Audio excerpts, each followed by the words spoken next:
Hello, friends, and welcome to Mother and Refuge of the End Times. I'm Debbie Bird Smith, and I'm so grateful and excited to have returning to us today Dr. Michael Hesemann. Dr. Hesemann has been with us before, and we have really enjoyed the talks. I know that I've really enjoyed our talks, and he is an author and a scholar and a historian.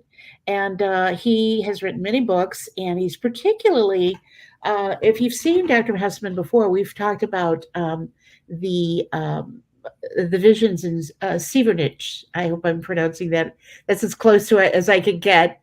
Um, and so we've had several talks about that, which has been uh, really interesting and exciting. But we have other things that we're going to talk about today. So, welcome, Dr. Hessman. It's so good to see you again. Thank you very much, and my pleasure and honor to be on your show again. Well, we're thrilled to have you on Mother and Refuge, and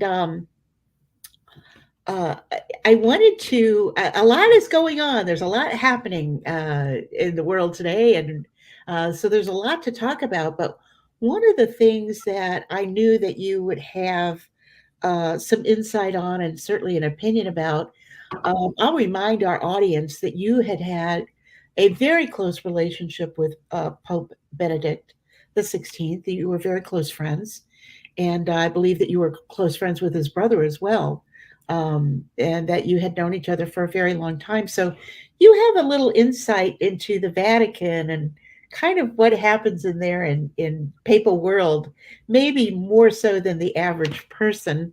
And certainly there's a lot of talk about our current pope and some of the things that he's done, some of the changes he's made, and so I wanted to talk about that and kind of get your take on those, and particularly this new document that came out about the visionary. Uh, so welcome, thank you for coming. And if we can kind of start there, and maybe you talking about that document, if people are not quite familiar with it, what's in this new document, and kind of cover the positive and negative aspects of it, because I think that people are kind of been dissecting it and Right. putting a magnifying glass to it. But as all things, there's always positive and some things that may be a little bit harder to understand about some of the documents that come out of Rome. So I'm going to leave it to you to talk to us about that and what you see in this document. I was very positively surprised when I participated in the press conference. I mean, via online, via internet, on Friday, 1.5 weeks ago.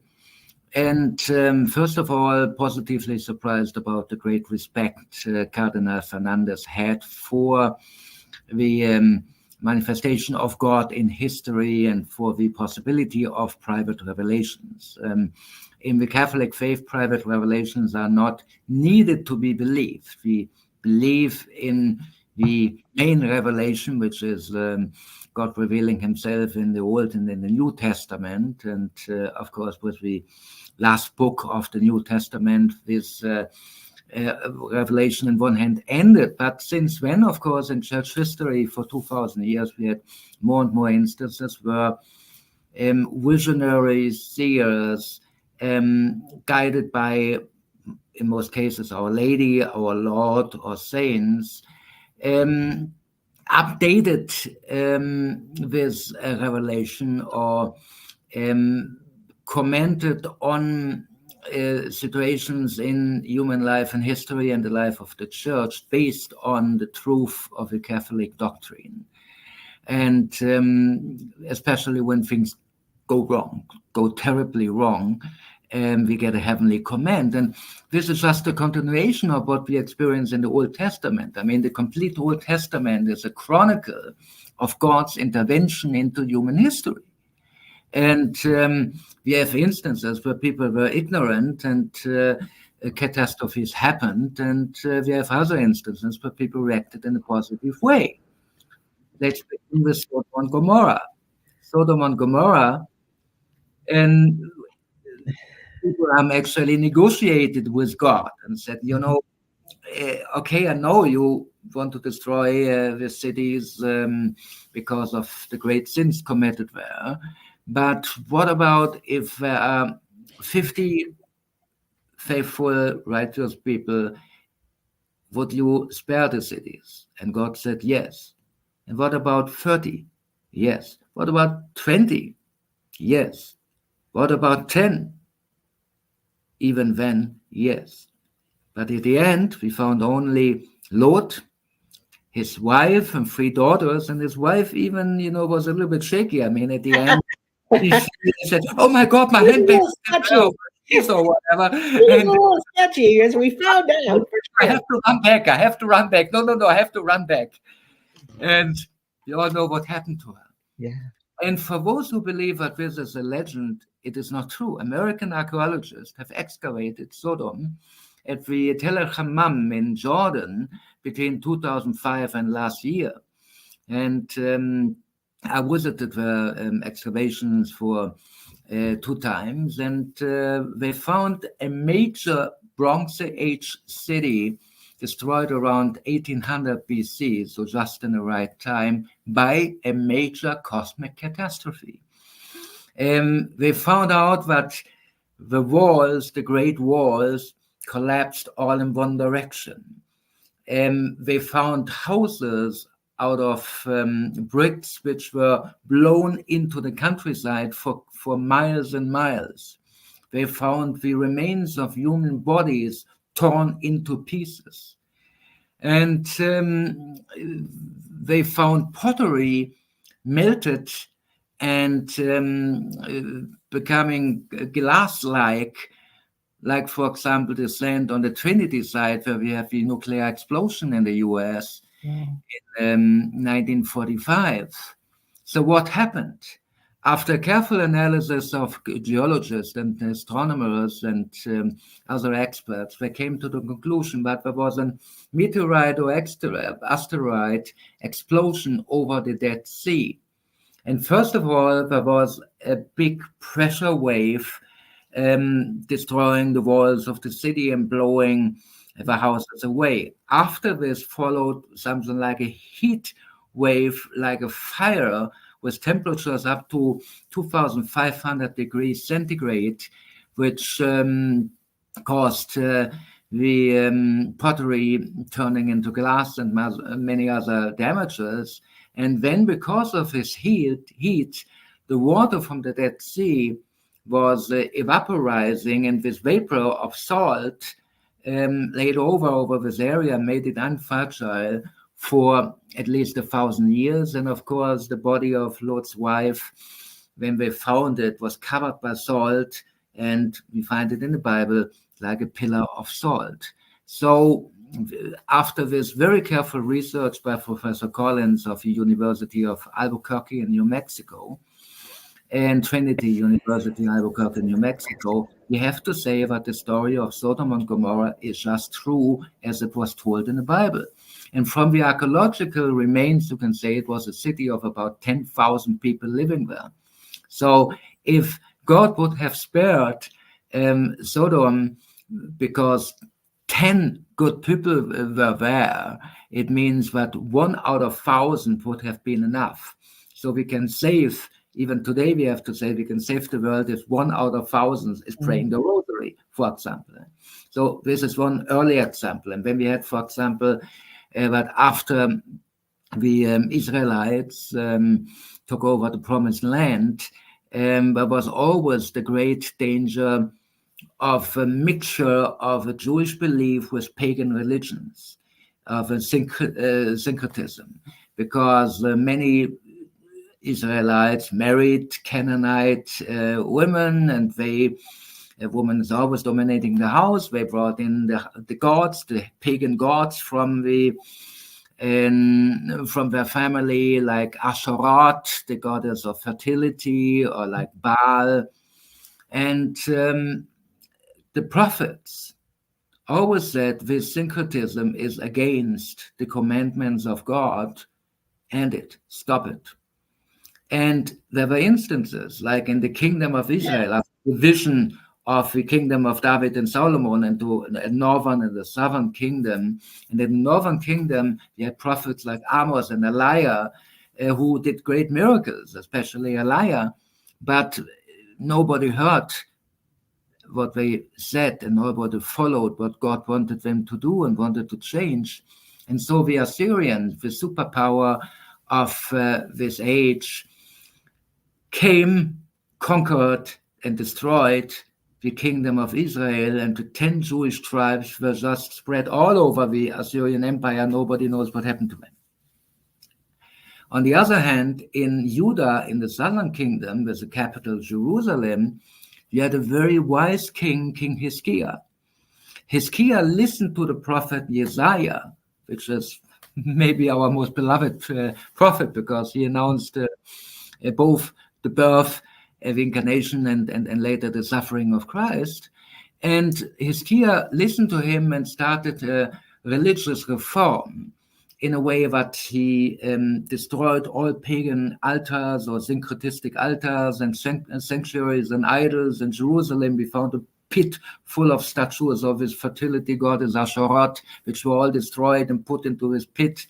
In Lachish, which is southwest of Jerusalem, you find actually a toilet built over a pagan sanctuary to tell the pagan gods what you think about them. Okay? Indeed. And this religious reformation or reform by King Hezekiah worked. The Assyrians came, they wanted to besiege Jerusalem, but after one night, according to the Bible, 10,000 of Assyrian soldiers were killed by an angel of God, according to Herodotus, the Greek historian. A plague affected the Assyrians on the siege of Jerusalem. And after one night, the greatest army of this period, of this era, just left Jerusalem and went home on order of King Sanherib. So God obviously protected Jerusalem. And unfortunately, the son of Hezekiah, Manasseh, turned over for 180 degrees, and he again brought in pagan idols, even in the temple of Yahweh in Jerusalem. And so 120 years later, the Babylonians came, and the prophet of this time, Jeremiah, was not hurt, but thrown into a pit even, and they nearly killed Jeremiah because they didn't want to hear his warning. And the Babylonians besieged Jerusalem, and after 3 years, they destroyed the city and sent the Jews into imprisonment for 70 years to the rivers of Babylon. So we have many, many examples. What is the consequence if you don't listen to the prophets? But you have the prophets. You have the prophets, you have the warnings, you have Jonah coming to the city of Nineveh and telling him God wants to punish the city of Nineveh with fire from heaven. But the Ninevites took him serious and started prayer and conversion and penance and fasting. And Nineveh was spared because the reason for this divine punishment was not there anymore. It was eliminated. So in modern times, in the times of the church, the queen of the prophets, Our Lady, took over the role of the prophets of the Old Testament. And she started to appear. We have the first apparition of Our Lady in Zaragoza, even in her lifetime. And according to tradition, you have this beautiful event in Guadalupe, where Our Lady changed history. Before, the Catholic Church was really under a threat to become just a regional religion, because first of all, you had the schism in 1054 when Orthodoxy and Catholicism separated, and Catholicism was only limited to Western Europe. And then you had Martin Luther and the Reformation, and Northern Europe became Protestant. In England, because of Henry VIII, became Anglican.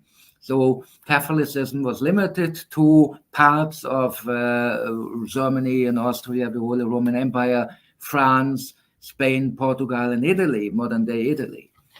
And then suddenly the miracle happened. Our Lady appeared in Guadeloupe, and you had within 10 years 8 million converts. And a new civilization was created, the Catholic Latin America. The civilization from which now our Pope came. He's without Our Lady of Guadeloupe, Argentina would probably not be Catholic and bring a Pope.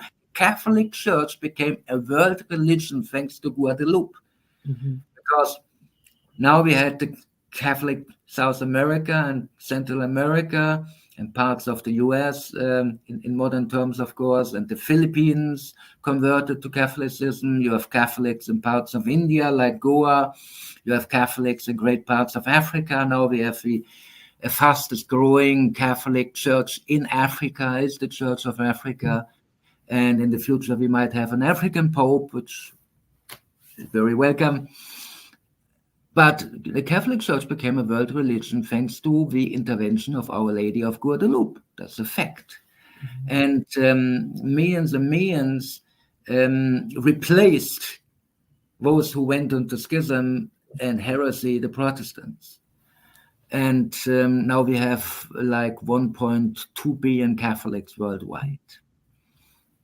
And you see how God works through interventions. And then when the age of reason, of Illuminism, of Freemasonry started in the 18th century, we again have something like a divine counter-revolution, beginning with the Rue de Bac apparition of Our Lady in the heart of Paris, the center of the French Revolution, in the Rue de Bac. When we have La Salette, we have Lourdes, where Our Lady confirmed the dogma of Pius IX of the Immaculate Conception by saying, I am the Immaculate Conception. We have, of course, Fatima, which completely changed the course of the 20th century, and so on.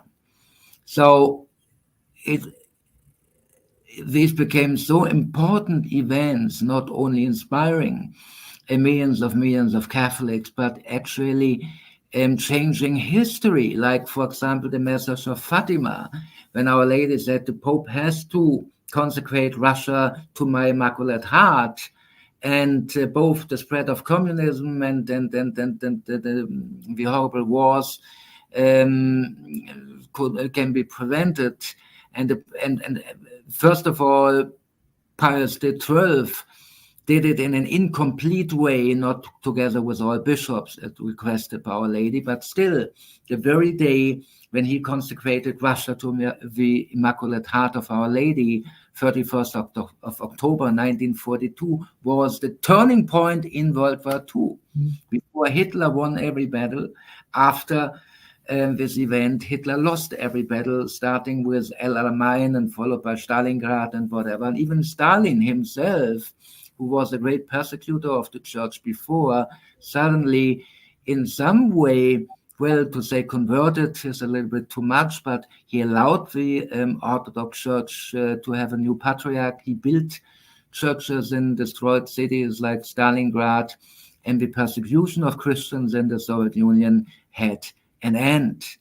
And when in 1981, John Paul II, because of the assassination attempt on the Fatima Day, 13th of May 1981, I realized that the message of Fatima is important for him, and went to Fatima a year later, asked Sister Lucia, the seer of Fatima, the main of the three children, the main seer of the three children, what to do. And in 1984, he consecrated again the world and Russia to the Immaculate Heart of Our Lady. And it was a great turning point in the second half of the 20th century in history, because within, first of all, for 1985, Russia planned an invasion into Western Europe. And just a couple of weeks after the consecration on Fatima Day, the 13th of May, 1984, the weapon arsenal of the Northern Fleet of the Soviet Union exploded, a great catastrophe for Russia, for the Russian military. The President Chernenko, who was a hardliner, he suffered from a heart attack and passed away a couple of months later and was replaced by Mikhail Gorbachev. Mikhail Gorbachev, the great reformer who ended communist terror. We experienced falling of the walls, the reunification of Europe, the end of the communist Soviet Union, and the great conversion of Russia. And independent from what the Russian president does right now and the war in Ukraine, the conversion of Russia to the Christian faith, to Orthodoxy, is a fact. And so, again, Our Lady, the message of Our Lady and the help she gave us, created a turning point in history, in world history. And so I'm very glad that in the new document, the importance of private revelations is acknowledged.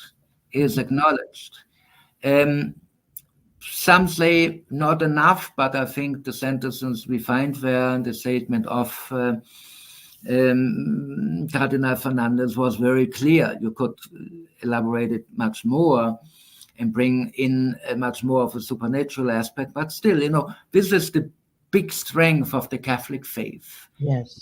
We are really based in the supernatural, and that's very important. I mean, this is why we defeated paganism in antiquity, because you could sacrifice as many bulls as you want in front of a statue of the emperor, of a pagan god. Nothing happened. But you had all these great miracles which convinced the pagans that Christianity is a true religion. And all over the history, we have these divine interventions. People prayed, and history changed. In Lepanto, when a Christian fleet faced a far superior Ottoman, what means Muslim Turkish fleet, and just in the very minute at 12 o'clock high noon, then Pope Pius V called the Catholic world to pray the Angelus and to pray the Rosary. The wind changed, and the Christians had a big advantage and won the battle at the end, and it turned out to be a catastrophe for the Turks, for Islam. So prayer functions, and we have enough instances of divine intervention into history, which are very clearly documented. We have to acknowledge this, and we have to acknowledge that our religion is a supernatural religion. We experience the greatest miracle ever, which is the transubstantiation. I mean, we celebrate Corpus Domini in a couple of days, and every priest can turn a simple wafer into the body of Christ and wine into the precious blood of Christ. And we have so many Eucharistic miracles. Carlo Acutis documented it in his wonderful exhibition, who thanks God, and I'm so grateful to Pope Francis. He will be declared saint in the next year or so.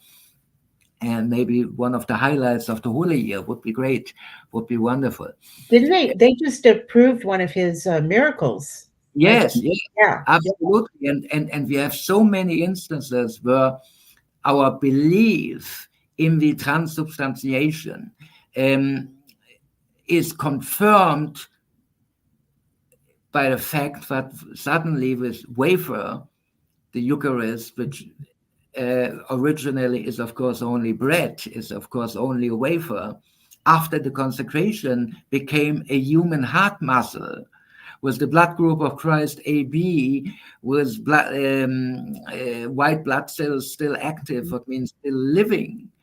And I went to Legnica in Poland, where we had such a Eucharistic miracle in 2013.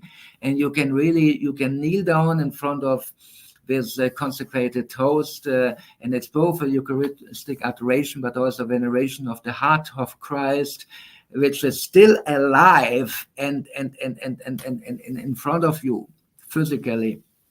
in front of you. So there's no religion in the world which has such a strong manifestation of the supernatural and so many miracles. I mean, Carlo Acutis now worked the second miracle, and believe me, he worked much more. But sometimes, the evidence is not clear enough, or also the postulator has to choose between 40, 50, 60 possibilities. Or John Paul II, how many miracles did he work? And it's just incredible. So the supernatural aspect of the Catholic faith confirms that this is the true religion, and that we are a religion which has the living God. Catholicism is not a religion of the book like Islam or Judaism or Protestantism, but it is a religion of the encounter with the living God. We can meet the living God. Like Moses met him on the mountain of Sinai, we can meet him in every tabernacle, in every Catholic church. We can talk to the living God, and even we can receive him, and we become living tabernacles, which is a beautiful thing. So coming to this document, we had the problem before of a great rush and too much of a rush, because according to old instructions how to deal with private revelations, you had to come to a judgment if it is constate supernaturalitate, non constate supernaturalitate, or constate non supernaturalitate, which means the supernaturality is documented, is a fact, or is under question, or for sure it's not supernatural. And very often an early statement, in most cases from the local bishop, caused more confusion than certainty. And because, of course, if the claims that Our Lady appears somewhere is made, the bishops had to react and come to a conclusion rather soon. And we see in cases like Herodesbach in Germany that sometimes the results are fatal. Or we have another case, Amsterdam, Our Lady of the Nations. When the first local bishop came to a negative conclusion, which was confirmed by Rome, then another bishop came to a positive conclusion, and his successor again came to a negative conclusion and asked Rome to confirm the original negative conclusion. I mean, come on, this is very, very confusing. I personally believe that the messages of Amsterdam are authentic, but I mean, just give it as an example. One bishop says it is true, one bishop says it is not true. What do? Well, you get completely confused. I think one of the complaints that people make about this particular document is that they feel that, maybe in some way that it's minimizing the importance of the apparitions, or somehow just minimizing the supernatural. Because as you're speaking, yeah. It's so clear to me what a huge contribution to our faith and to our church all of these apparitions, all of these messages from the Blessed Mother, and others have contributed to the sort of foundation and stability of our faith. The big difference between the norms before and the new norms is that the norms before were localized and rushed. Mm-hmm. So the local bishop had to come to a conclusion, and he had to inform Rome, and usually he got the confirmation. Rome didn't make an independent investigation, and of course also didn't want to attack the bishop or mix into his pastoral affairs. And so this very rushed conclusion by the bishop became a big problem. And in our times where we have the internet and where messages are spread all over the world, a centralization is helpful. I mean, of course, it's ironic because Pope Francis on one hand is promoting synodality, and on the other hand, here we have a centralization like we never had before, because it says the local bishop, the highest degree he can give to a local private revelation is a nihil obstat, what means, well, it makes a good impression and I communicate it to Rome.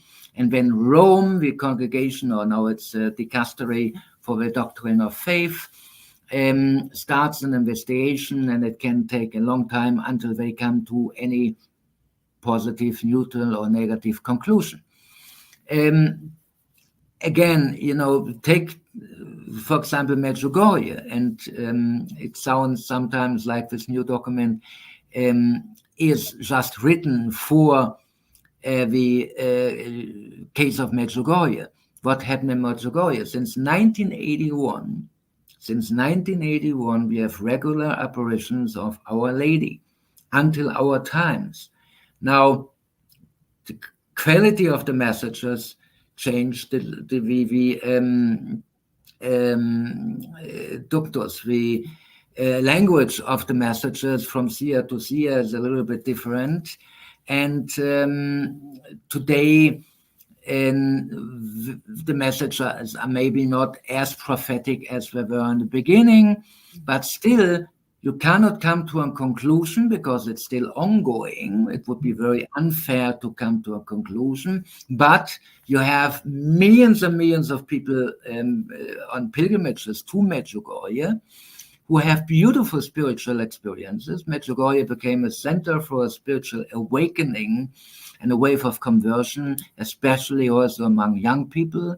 You have so many confessions and conversions like nowhere else in the world right now.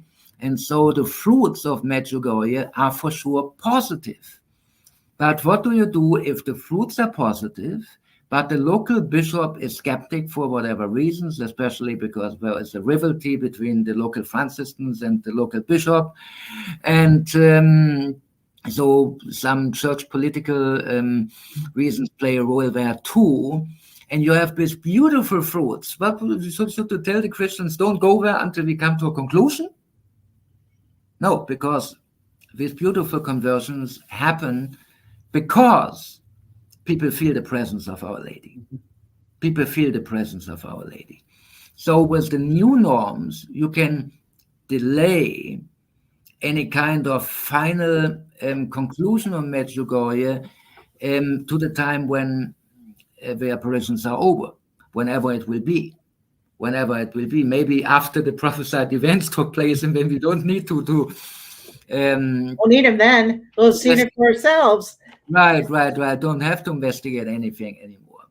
So according to the new norms, the judgment comes at the end, at the very end, and comes from Rome, usually from the dicastery for the doctrine of faith congregation before. The great church reform of Pope Francis is mainly renaming everything. And, it's true. I mean, the Suprema, the highest congregation of the Catholic Church, suddenly just a dicastery, but is a little downgrade. But anyway, but they have experts on it, and they have to come to a conclusion after a careful investigation. And this careful investigation, and especially neutral investigation, is what was lacking in many instances in the past. For example, I repeat it, in the catastrophic dealing of the Archdiocese of Bamberg with Heroldsbach in Germany, were very carefully investigated the events of 1949 to 1952 as a subject of my upcoming book here in Germany. And here, indeed, an independent investigation from Rome would have come to much wiser results than what happened there. And so generally, to request an investigation from the local bishop just to come to one of the 6 criteria, to a negative one only if you have clear evidence of a fraud. If the seer himself admits that he manipulated something, or if there's clear evidence of a manipulation or fraud, then it gets this negative rank, and the highest rank is nil obstat, what means the bishop allows a pilgrimage because he sees it brings people back to the faith, and there's a positive spiritual life, like in Medjugorje, and it gives it in the hands of the Vatican to come to the final conclusion at some point in the future. What means let it happen. Let the Spirit work, let it happen, and if there's no obvious reason for warning, an obvious reason to tell the faithful to be careful, an obvious indication that it is a fraud, a forgery, or I have to add, it's not mentioned in the paper, unfortunately, I don't know why, there's a possibility of a demonic deception. This word, demonic deception, you don't find in the new norms, but we have events where we clearly have a demonic deception, for example, with messages which are very schismatic. And there are messages which are against the unity of the Catholic Church and which are schismatic and cause a great damage to the souls of many faithful. So to make a long story short, I think the new norms are helpful. Although I'm a little bit surprised that they are so centralistic, when normally the pontificate of Pope Francis stresses the synodal church, what means to give more responsibility to the bishops, to the local bishops. But we have to say that the local bishops in the past very often failed in dealing with private revelations, either because they or their theologians were not trained well enough in dealing with supernatural events, or because they feared the public opinion, or like in Heroldsbach, in the Archdiocese of Bamberg, they were afraid of the reaction of the Protestants, but it could would create a difficult situation for the ecumenical dialogue with the Protestants and the reputation of the Catholic Church as miracle-seeking and so on. So political reasons might very well play a role. On the other hand, we have to admit that there were messages in the past, beginning with La Salette, which were critical to developments in the church. So a little bit problematic is one aspect. If you give the final judgment to the Dicastery for the Doctrine of Faith, to the Vatican, what about messages which are critical about the course of the church? And of course, if the church make mistakes, and sometimes even the church administration make mistakes, Fiducia Supplicans was a big mistake. To give an example, it destroyed decades of the ecumenical dialogue with the Orthodox churches and created more confusion than clarity in the subject of the blessing of homosexual couples. So if the church makes a mistake on Germany, the synodal path, what is if heaven wants? So we can only hope that the objectivity of the investigators from the Dicastery for the Doctrine of Faith, that they remain neutral and don't accept messages which are comfortable and uncomfortable messages could get problems in the future which they might not really deserve. So we have to see that there's this little problematic aspect. Well, I think this has been one of the questions too. Is does this document in any way promote relativism, and kind of clouded by human,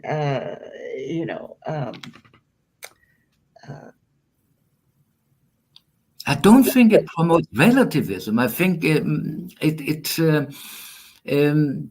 maybe it lacks of too many of the metaphysical aspects which were important. So maybe the point of view is more worldly than spiritual or religious. Mm-hmm. By, for example, excluding the possibility of a demonic deception.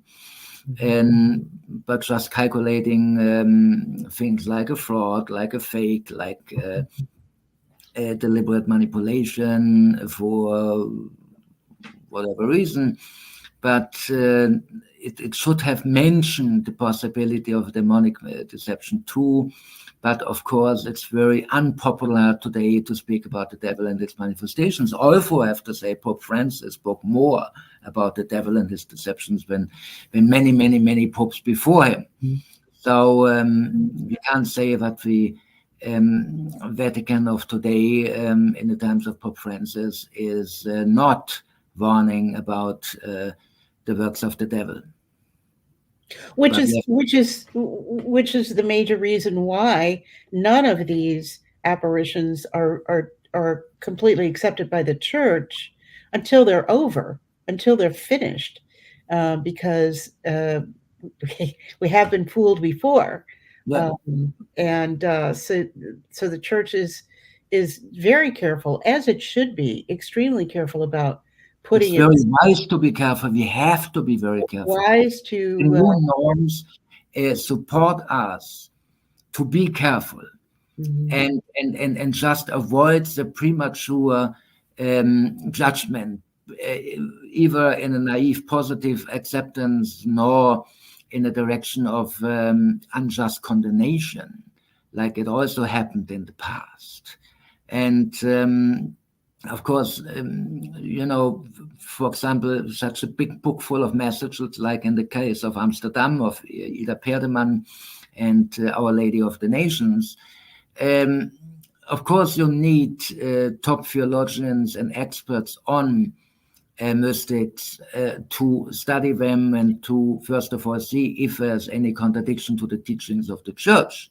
This is important, not if they are comfortable or not comfortable, but mm-hmm. if they are to the teachings of the church. If, for example, an alleged Marian messages of Our Lady promotes reincarnation.